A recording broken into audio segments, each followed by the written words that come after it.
దేవుడు నా నోట ఉంచిన మాటలు నేను సంఘములో చెప్పడానికి ఇష్టపడుతూ ఉన్నాను. సంఘములోని తల్లిదండ్రులు ఈ మాటలు చాలా జాగ్రత్తగా వినాలి.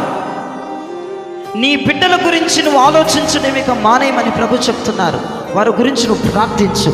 వారిని నేను ప్రయోజకులను చేయబోతున్నానని ప్రభు మాట్లాడుతున్నాడు. వాళ్ళ గురించి చింతించడం ఇక మానేయ్, వారిని ప్రయోజకులు చేయబోతున్నానని ప్రభు మాట్లాడుతున్నాడు. నీ బిడ్డల గురించి అయిన చింత, నీ బిడ్డల గురించి అయిన ఏడుపు, నీ బిడ్డల గురించి అయిన ఆవేదన మానేసి వారి కోసం ప్రార్థించు. ప్రార్థన ఒకటి చేయించాను. నేను వారిని ఉన్నతమైన స్థాయిలో నేను తీసుకెళ్ళబడుతున్నాను. ఈ జేహెచ్ఎస్ మినిస్ట్రీస్లో ప్రతి తల్లిదండ్రులకు దేవుడు ఒక ప్రవచనాత్మకంగా దైవచని నోటి నుండి ఆయన మాట్లాడుతూ ఉన్నాడు. ఇది నువ్వు నమ్మినప్పుడు ఈ మాట నీ పట్ల దేవుడు రూఢిపరచబోతూ ఉన్నాడు.